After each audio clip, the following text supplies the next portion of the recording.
From the like Pisgah's mountain, we view our promised land. A day of sweet reflection, thou art a day of love, a day to raise affection from earth to things above.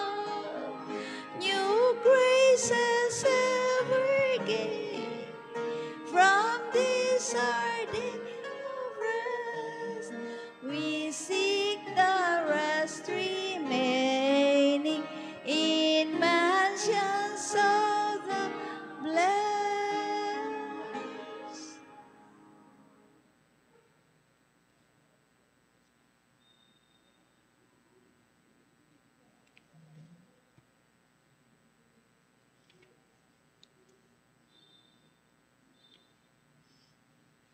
Para po sa ating opening song, ating pong sama-samang awitin, What a Friend We Have in Jesus. Hymn number 323. 323. Tayo po tumayong lahat, mga kapatid ko.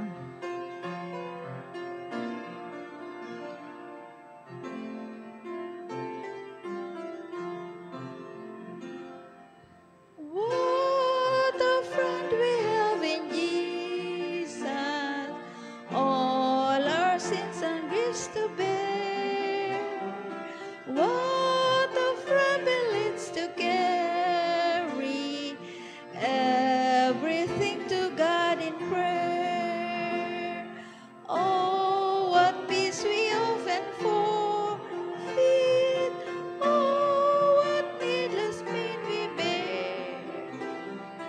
All because we do not carry everything to God in prayer.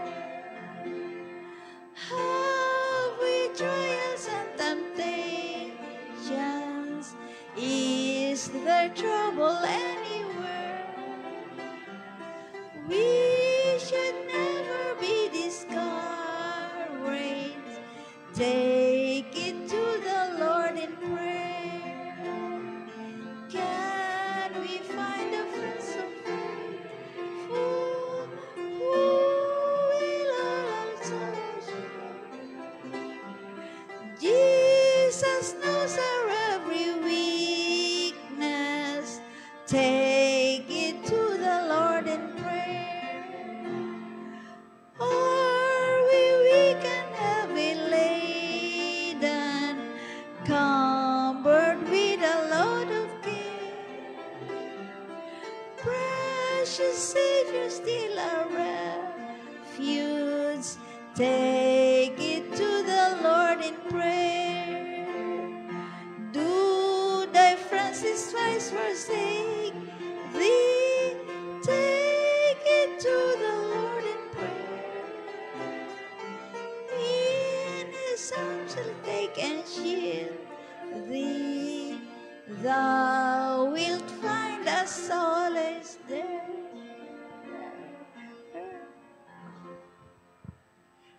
Mga kapatid, tayo lumuhod sa panalangin.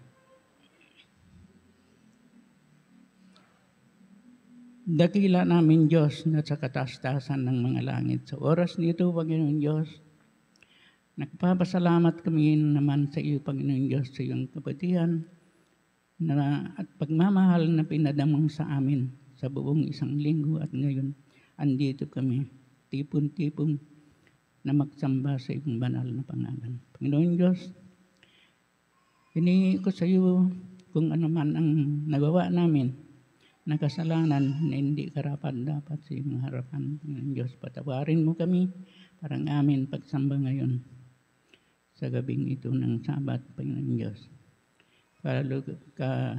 Lugod-lugod kami sa iyong harapan. Panginoon Diyos, kung nasa daan pa ang mga kapatiran namin na papunta rito, Panginoon Diyos, gabayan mo sila para makarating sila maayos para magsama-sama kami magsamba sa iyong banal na pangalan. Ngayon, Diyos, hiningi ko sa iyo na bigyan mo ng talino si Sister Cheryl Aldain ito na siyang magbigay sa amin ng mensahe ng mga magpapalakas sa amin pananampalataya sa iyo habang kami nakighintay sa iyong pagbabalik, Panginoon. Patawarin mo kami, Panginoon Diyos, kung ano man ang aming pagkukulang. Ito ang hiningi ko sa pangalan naman namin ni Kristo. Amen.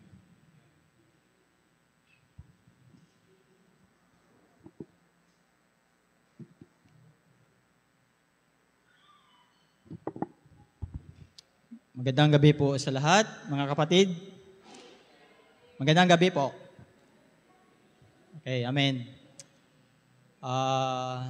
Tayo ba ba'y masaya sa loob ng isang linggo na sa ating po pagtatrabaho ay sa oras nito ay tayo po ay bukas sa araw ng Sabat, tayo ay mayroong isang araw ng pagpahinga. Tayo pa ba'y masaya, mga kapatid? Amen. Napakabait ang Panginoon dahil po hindi niya tayo pinabayaan. Sa loob ng isang linggo, binigyan tayo ng magandang pangatawan, niliyaw tayo sa lahat ng karamdaman. Sa gabing ito ay pinangunahan po tayo ng pag-aawit Sinipangahan po ni Sister Elisa Benaventura at ang opening prayer po si Brother Elias Corey. At ang iyong presider, Brother Salde Tapiculin. At ang ating pong magbibigay ng tinapay ng buhay. Ang mensahe po na ibahagi po sa ating gabing ito ay Sister Cheryl Alday. Bago po siya magbigay ng mensahe, ay tayo po muna makarinig ng isang awit mula po kay Jewel Ann Tapiculin. Magandang gabi po sa lahat.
Ayan. Happy Sabbath po sa ating lahat, mga kapatid. Ayan. Marami pong salamat, Sister Jewel, sa iyong napakagandang awitin. Despite the world na sobrang, ang society natin ngayon ay masyado ng magulo, we as the Christians, we are the salt in this earth. We will be like the light of the world kapag ipinakita natin ang Christ-like character. So marami pong salamat, Sister Jewel. Sa gabing ito, ang aking pong topic ay makikita po natin sa From Heaven with Love. Nasa chapter 56 na po tayo. And ang kanyang title po ay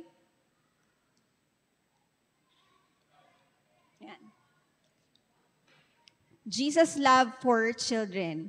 Siguro kaya ako nilagay dito ni Sister Ruth kasi ako yung children's department. Okay. Pero okay lang. Ayan. Ang title po natin again is Jesus' Love for Children. And nung binasa ko po ito, naghanap po talaga ako ng commentary nito kasi sabi ko, kailangan ang tawag nito, ma-share ko talaga kung ano bang gusto nang sabihin. Kasi ang ikli lang kasi ng verse niya. Makikita lang siya sa Matthew 19:13 to 15 and Luke 18:15 to 17. So hinanap ko yung ka-counterpart niya nasa Desire of Ages din siya, nasa chapter 56 din siya also. And mababasa po natin nga siya sa Matthew 19:13 to 15. Sabi po dito sa 13, Then people brought little children to Jesus for him to place his hands on them and pray for them. But the disciples rebuked them. 14, Jesus said, Let the children come to me and do not hinder them, for the kingdom of heaven belongs to such as this. And 15, when he had placed his hands on them, he went on from here. Tayo po ay yumuko panansadali. Lord God, Father in heaven, nandito po kami sa inyong harap, Panginoon, pinupuri po namin kayo. Samahan ako, Panginoon, sa pag-share ng inyong words. Nawa, Panginoon, kayo ang makita sa akin. Ako po ay inyong samahan, tulungan, Panginoon, at ibukan niyo po ang aking bibig na masabi ko lamang po ang mga dapat niyo pong nais marinig ng aking mga kapatiran. Marami pong salamat and patawad po sa aking pagkukulang pagkakasala. In Christ we pray. Amen. Ayan. Tulad po ng sinabi ko, this story po ay pinapakita lang po kung gaano, tulad po sa title, kung gaano kamahal ng Panginoon ang mga kabataan. Ang mga little children actually, yan, katulad po ng kasama kanina ng baby na yan, mahal po yan ng Panginoon. So, according po dito sa ating nabasa, sa 13, nung nakita po ng disciples na dinala ng mga naglapitan ng mga nanay at ang mga kabataan kay Jesus, instead na samahan, tulungan nila na ilapit ang mga kabataan ito kay Jesus, ano pong ginawa ng mga disciples? Ang mga disciples po ay, akala nila is yung mga batang ito ay hindi sila importante sa Panginoon. Kaya tinataboy nila ito kasi feeling nila ay nakakasagabal siya sa maganda or sa important works ng Panginoon. Pero hindi nila alam na yung mga kabataang ito ay mahal din ng Panginoon, na ang heaven at ang salvation ay para din sa mga kabataang ito. Nung nabasa ko po ito, meron po akong gustong i-share sa inyo na mga gustong ipakita ng Panginoon, ipa-remember sa atin. Unang-una dito, Jesus loves children. Sa premise po ng chapter 56, ang sabi po doon, Jesus was ever a lover of children. Period.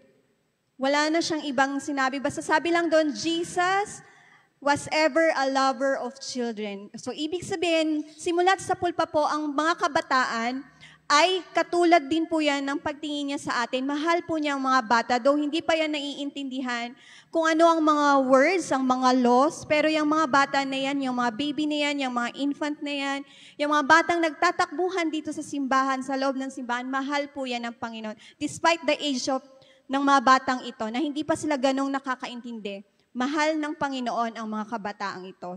Para sa Panginoon, ang mga salita ng mga batang ito ay parang music sa kanyang tenga. So kung sa atin, ang ingay ng mga bata, ang mga naririnig natin sa mga kabataan ay ingay, para sa ating Panginoon, ang mga sinasabi ng mga batang ito ay, ang mga pinagsasabi, ginagawa ng mga bata, para sa kanya, music yun sa kanyang tenga. Yung noise na kinikreate ng mga batang ito. And sabi din dyan, sa Matthew na yan, gusto niyang ipakita sa atin na Jesus sets an example by correcting anyone who hinders children from coming to Him. Sabi nga po doon, nung nakita ng mga disciples ng mga kabataang ito ay inilalapit ng mga parents o ng nanay ang mga kabataang ito, tinataboy nila ito kasi akala nila nakaka-interrupt siya sa gawain ng Panginoon ng mga batang ito. Hindi sila too important for Jesus. Para sa mga disciples na ito, ang mga kabataang ito ay panggulo lang. Pero, alam ng Panginoon, kasi nakikita ng Panginoon kung ano na yung mangyayari, di po ba? Alam ng Panginoon na gano'n ang gagawin ng mga disciples, pero hindi niya sinaway. Hinayaan lang niya na makita ng mga tao na sawayin sila ng mga disciples para maituro nila sa mga disciples na ang mga kabataang ito ay hindi dapat sinasaway na pagpupunta sa Kanya. And ang Jews po pala, yung mga Israelites noon, talagang baby pa lang, dinadala na po pala nila ang kanilang mga baby sa synagogue or sa temple para po ma-bless. Ito yung custom nila. So, ibig sabihin, baby pa lang, inilalapit na sila sa temple para ma-bless sila ng mga rabbi or ng mga teachers doon sa temple. Pero itong mga nanay na ito, nalaman nila na darating si Jesus. So ang ginawa nila, siguro ng mga time na yun, yung mga bata na yun, hindi lang mga ganyang age ng baby na yan. Siguro mga high school na, mga ganong age na, malalaki na, pero gusto nila is imailapit sila at mai-bless sila ni Jesus despite the age nila. Sabi din dito na yung laying hands na ginagawa ng mga rabbi ay isang way yun ng pagbibistow ng blessing. So kung makikita ninyo, di ba, tayo dito, ang ginagawa natin pag nagkakaroon tayo ng, pag dinededicate natin ang ating yung mga anak, di ba, tinatawag yung mga elders para ipuput nila, ililay down nila yung hands nila doon sa mga babies, para ma-bless, and then they're going to pray for them. Kasi yun yung custom ng mga Jews before. Sabi doon, yung pag-bless na yon or pag-lilay ng hands nila yon, kasi gusto nila silang i-bless, and ipipray sila that they may grow up famous in the law, faithful in marriage, and abundant in good works. So, gusto yun ng mga parents, gusto yun ng mga nanay especially, na yung mga anak nila ay mabless.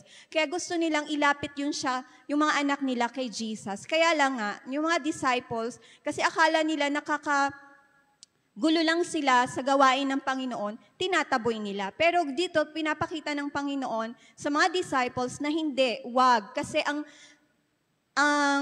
heaven, ang kingdom of God ay para din sa mga kabataang ito. Ayan. Pangatlo, Jesus cares for every burdened mother.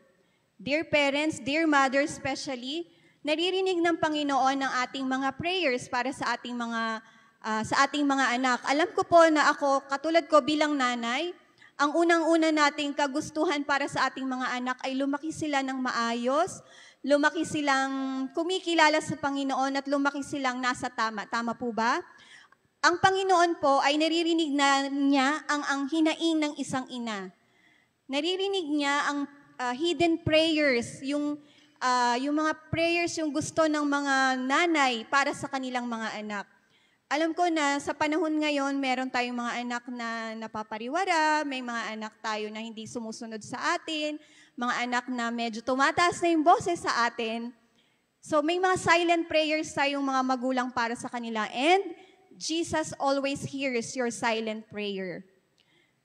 He Himself have drawn them into His presence. These kids or these children, gusto ng Panginoon na mailapit natin sila sa Panginoon. So tayo mga magulang, lalo na tayong mga nanay, napakalaki ng ating responsibility para mailapit natin ang ating mga anak sa ating Panginoon. Sabi din dito, when He saw them send mothers away thinking to do Him a favor, He showed them their error, saying, "Suffer the little children to come unto me and forbid them not, for of such is the kingdom of God." Ito po yung sinasabi ko kanina. And these mothers, today are to receive His words with the same faith. Ibig sabihin po, kung paano kinomfort ni Jesus nung panahon, nung nasa Judea siya, nung nilapit yung mga anak sa kanila, yung mga bata sa kanila. Ganun din daw kung paano tayo i-comfort ng Panginoon ngayon. All we have to do is mag-pray tayo sa Kanya and i-ask natin yung guidance kung paano natin ilalapit ang ating mga anak sa ating Panginoon. Pakilala daw natin ang ating Panginoon as their personal Savior. Kasi kung hindi po natin to gagawin bilang mga magulang, na habang maliit pa lang sila, hindi natin ipapakilala ang Panginoon sa kanila, napakalaki ng pananagutan natin sa Panginoon paglaki nilang hindi sila mapupunta sa tamang daan. Tulad nga po ng isang kwento po doon sa Canaanite woman na kung saan sa kanyang journey na lumapit siya sa Panginoon at pati din yung widow ng Nain na kung saan namatay yung kanyang nag-iisang anak, kung paano yung burden, yung kagustuhan ng nanay na to na maibalik sa buhay yung anak niya kasi nag-iisang anak lang niya yun eh. Pero alam ng Panginoon yung pain na nararamdaman ng widow na yon. So kaya, ang ginawa ng Panginoon is binuhay niya yung bata na yon.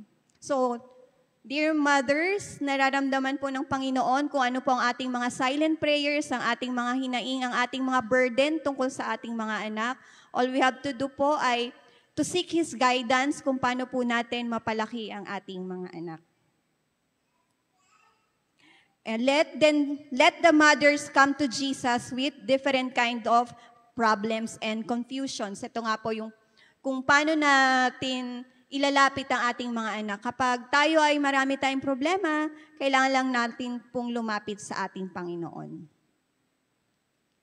And Jesus values and invests in the next generation. Nung inilapit po ng mga nanay na ito, ang kanilang mga anak sa Panginoon, since alam po ng Panginoon kung ano pong hinaharap, nakita na po niya sa mga kabataang ito kung sino sa kanila ang magiging martyr in the next generation. Nakita po ng Panginoon na marami daw po doon sa kanila ang magiging tagapagmana ng kanyang kingdom na kung saan yung mga batang ito, sila pa po yung unang mas tumanggap sa mga utos at saka sa mga aral ng ating Panginoon ng mga panahon na yon. Nakita niya na agad na ang mga batang ito, sila ang isa sa mga magiging tagapagmana ng kanyang kingdom at merong ditong magiging martyrs para sa kanyang kapakanan, para sa kanya. So ibig sabihin, nakita niya na yung mga batang ito, sila yung unang tumanggap sa Kanya.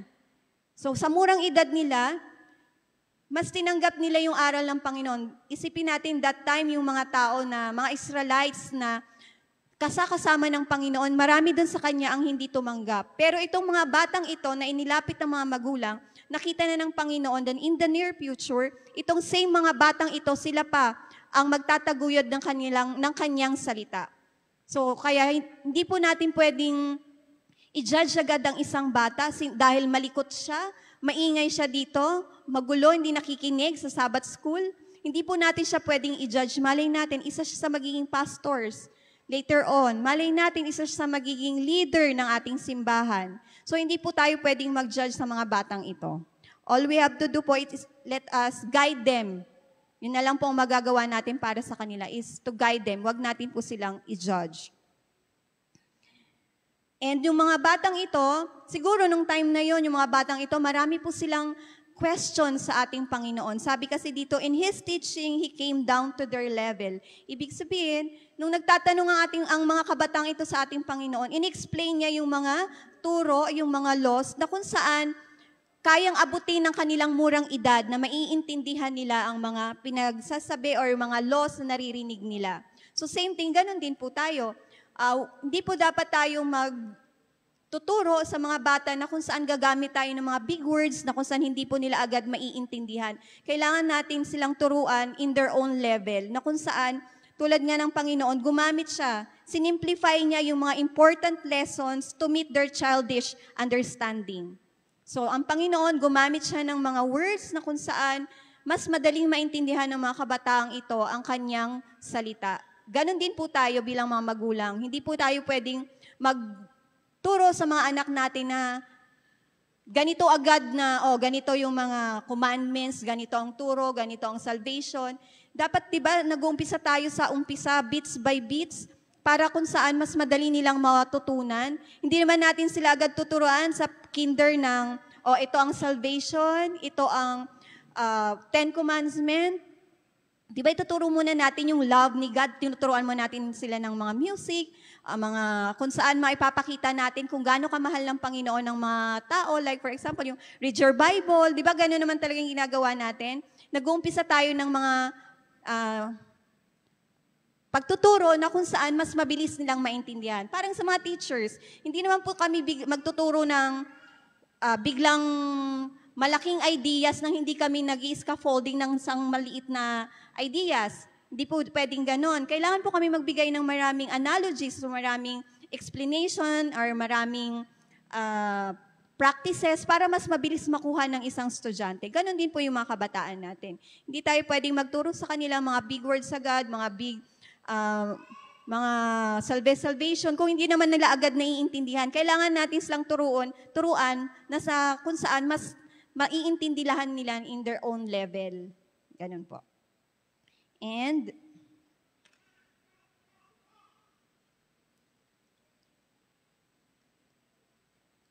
now, paano daw po natin maiprepresent bilang mga magulang ang ating Panginoon sa ating mga anak? Sabi dyan, parents should be the first teachers of their children guided by Christ. Ito yung sasabi ko kasi malaki pong responsibility ang ipinaatang sa atin ng ating Panginoon sa atin bilang mga magulang kasi tayo yung unang makakasama nila.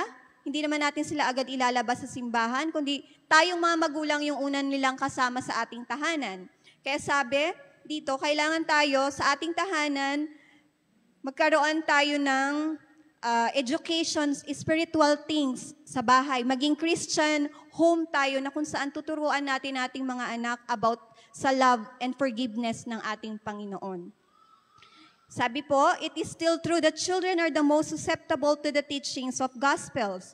Their heart are open to divine influences and strong to retain the lessons received.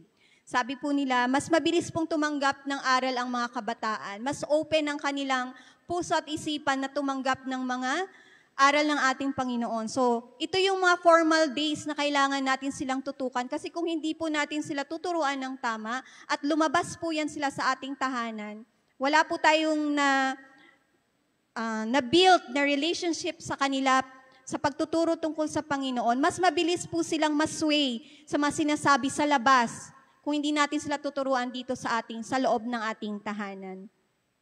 Fathers and mothers should look upon their children as the younger member of the Lord's family, committed to them to educate for heaven. Huwag po natin sila baliwalain.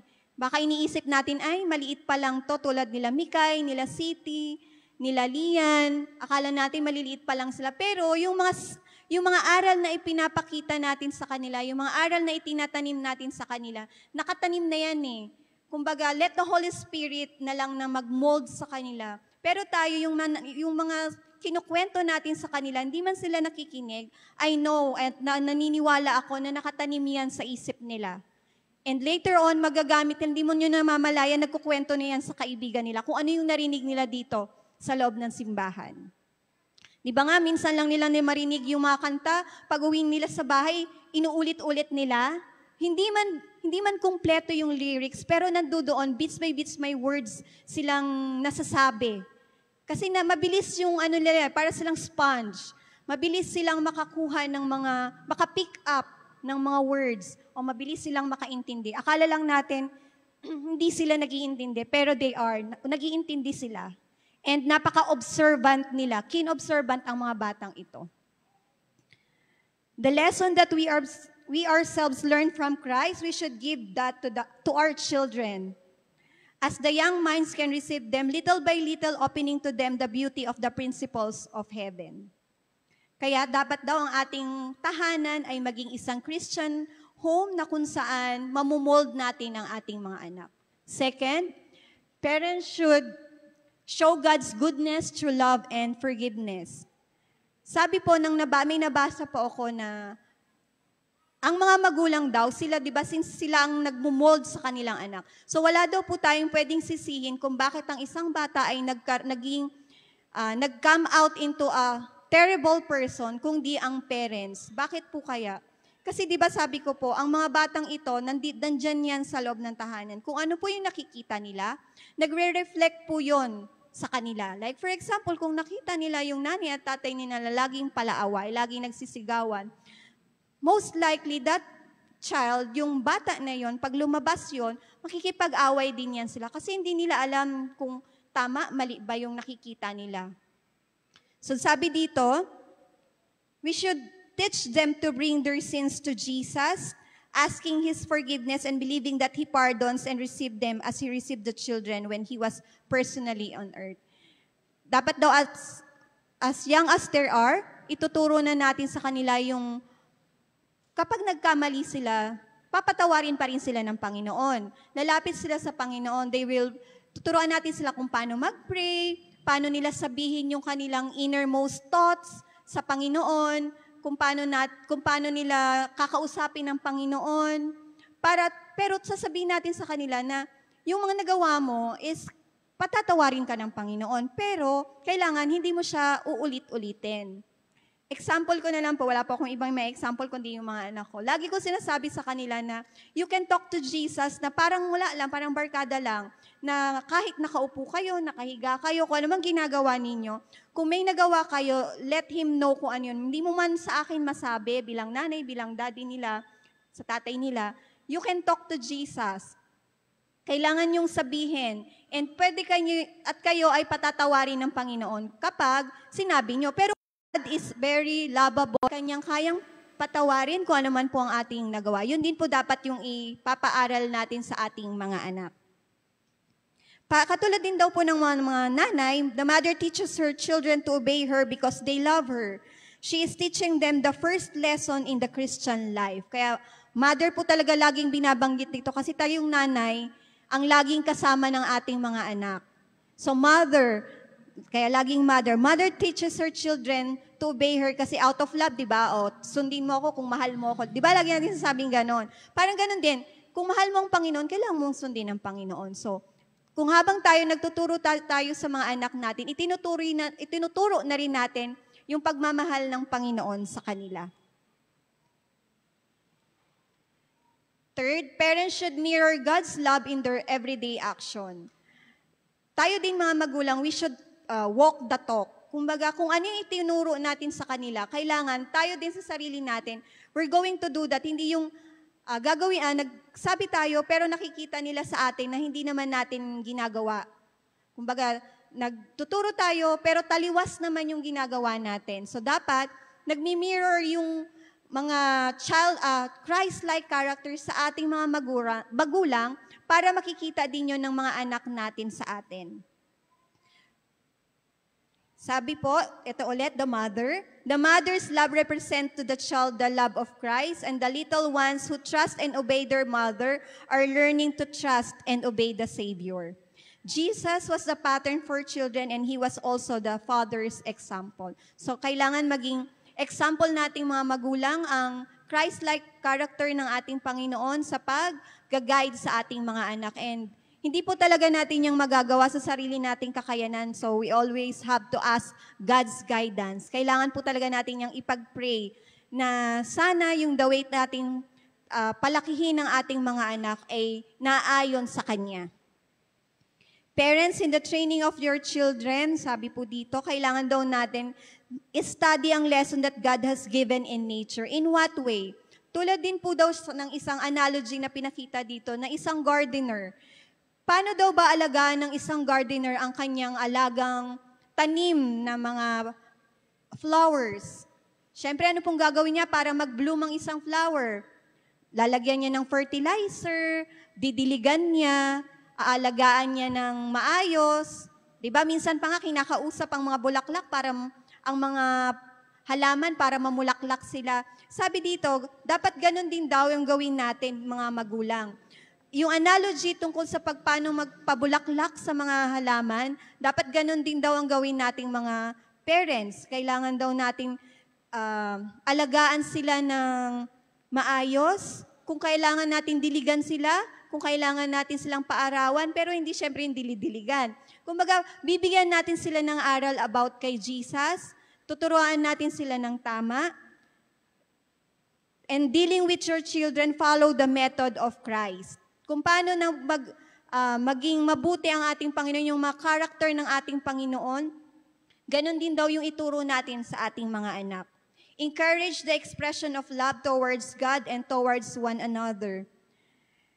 And sabi po dito, ito na, which is tama po naman ito, sabi, the better nature of this person was suffocate in childhood, and unless the light of divine love shall melt away their cold selfishness. Ang tanong kasi po dito, yung may mga bata daw po kasi na ang pagpapalaki ng mga parents ay sinusuffocate sila. Masyado nating dinidikdik sa kanila ang tama and hindi na sila nakakagalaw ng freely. Nagiging extreme na tayo bilang mga magulang, which is hindi naman daw po pala yun dapat. Hayaan natin ang ating mga anak na mag-express ng kanilang mga emotions, ng kanilang mga saloobin, pero nandoon tayo as to guide them. Ang lagi ko pong sinasabi sa dalawang yan, yung mga emotions ninyo, sige lang, let it out. Pero, hahayaan ko lang yan silang i-out nila. Tatanong ko, pag tapos na sila sa ako na sila tatanungin. Ganun yung ginawa ko sa kanila maliit. Hayaan ko lang yan silang umiyak. Tapos sabihin ko lang, okay, tapos ka nang umiyak? Bakit ka umiyak? Parang kakausapin nyo sila na, in a way na, hindi nyo sila sinusuffocate. Hahayaan nyo lang yung emotion. Kasi sila, hindi rin pa nila kayang i-handle yung sarili nilang emotions. Tama po? Nandun pa sila sa binabalance pa na nila yung kanilang emotions. So tayo, hindi dapat daw natin sila isusuffocate. Huwag daw natin silang didiktahan lagi ng masyadong maraming aral. Tulad nga po ng sabi kanina, kailangan natin silang kausapin, ituro in their own level. Hindi po kasi nila agad yan maiintindihan. Bits by bits, sabi po ng Panginoon. Kailangan yung pagtuturo natin sa kanila, yung pag-i-explain natin sa kanila tungkol sa aral ng Panginoon is in their own understanding. Kailangan nating i-simplify. Kasi tayo mga magulang, dapat lagi na sinabi, minsan nga, tinatakot pa natin sila eh. Sige, pag ginawa mo yan, di ka na love ni Jesus. Tama po? Magagalit si Jesus pag ginawa mo yan. Tama po ba? Nagagawa po ba natin yan? Which is, hindi dapat pala daw ganon. Kailangan, hindi natin gamitin yung mga ganong words kasi tatatak sa isip ng mga bata, ang simbahan pala ganito, ang simbahan pala ganyan. Which is hindi dapat. Dapat ipapakita natin kung gaano ka-loving ang isang simbahan. Teach them that He made the laws which govern our living things, that He made the law for us, and these laws are for our happiness and joy. Hindi para tayo isuffocate. Ang laws na ito ay para tayo ay maging masaya, maligaya, at maging maayos para sa pag-welcome sa kaharian ng Panginoon. And pang-fourth, parents should make God's word simple, sweet, and joyful to their children. Sabi po nga, do not weary them with long prayers and tedious exhortations, but through nature's object lesson, teach them obedience to the law of God. Kasi po ang span ng attention ng mga bata, alam po natin yan na maiiksi lamang po. As you win their confidence in you as followers of Christ, it will be easy to teach them on the great love wherewith He has loved us. So kailangan daw natin ituro sa kanila din ang salvation na kung saan mas mabilis nilang maintindihan ang Panginoon.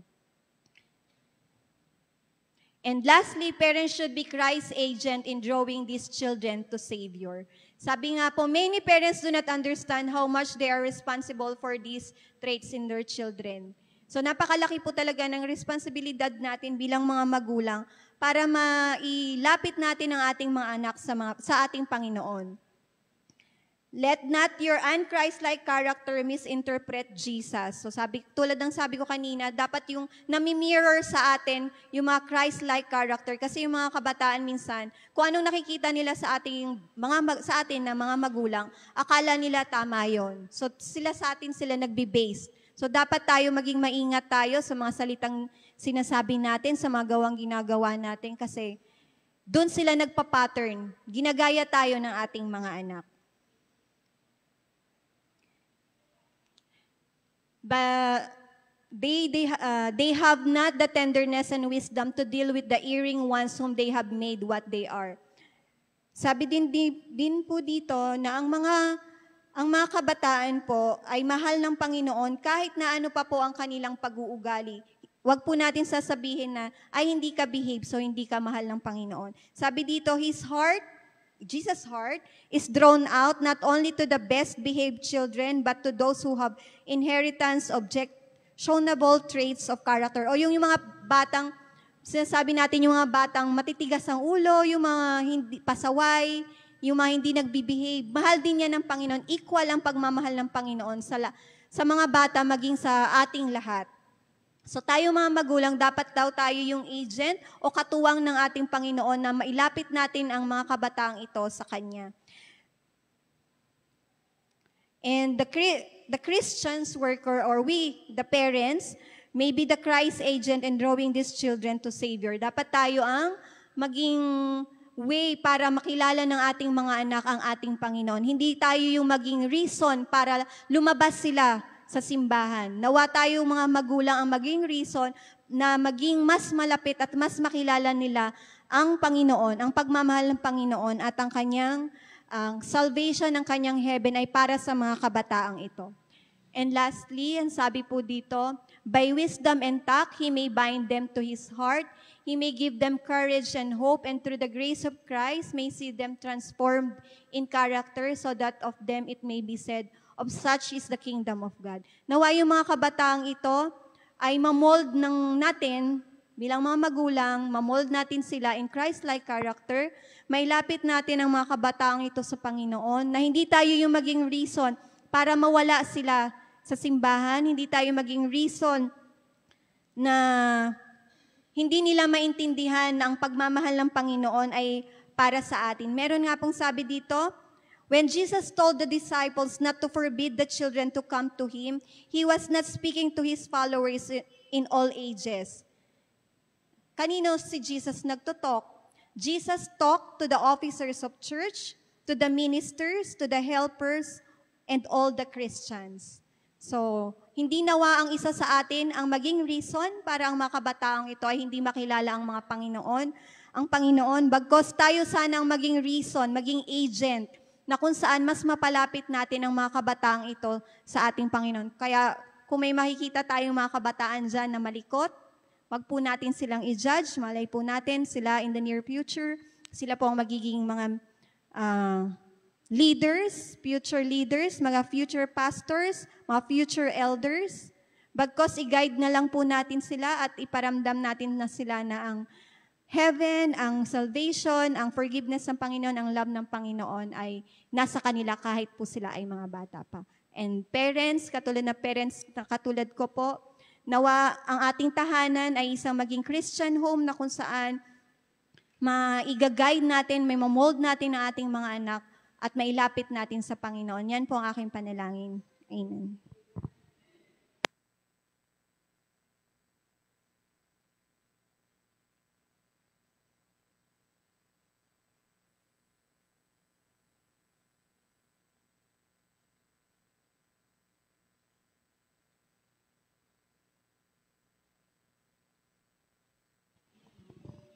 Yan. Amen po ba, mga kapatid ko? Napakaganda po ng mensahe ngayong gabi. At sama-sama po nating awitin ang When He Cometh, hymn number 107. At tayo po ito ngayong lahat, mga kapatid ko.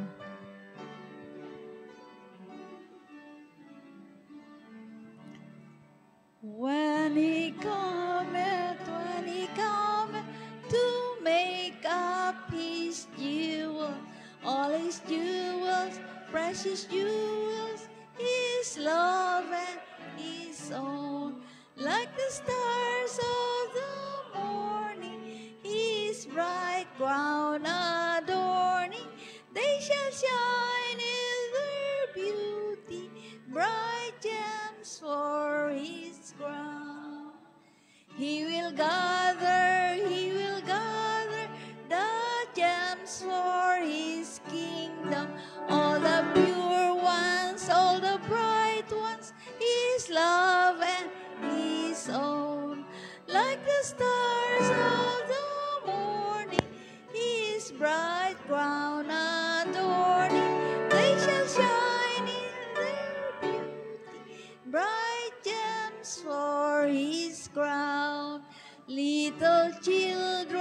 little children who love their Redeemer are the jewels, precious jewels, His love and His own. Like the stars of the morning, His bright crown adorning, they shall shine in their beauty, bright gems for His crown. Let us pray. Dear Heavenly Father, we thank you, Jesus, for the message that we received tonight. Nawa, Panginoon, ang mga aming napakinggan, Panginoon, ay manatili sa aming puso't isipan at tulungan kami, Panginoon, bilang mga magulang na ma-guide at ma-mold namin ang aming mga anak at mailapit po namin sila, Panginoon. At patuloy namin silang maituro sa kanila na ang salvation ng heaven, ang lablab ng Panginoon sa kanila ay nag-uumapaw. Marami po salamat at patuloy naming dinadalangin about sa amin at kapurihan, Panginoon, ay patuloy naming ibinabalik sa inyo. In Christ we pray. Amen.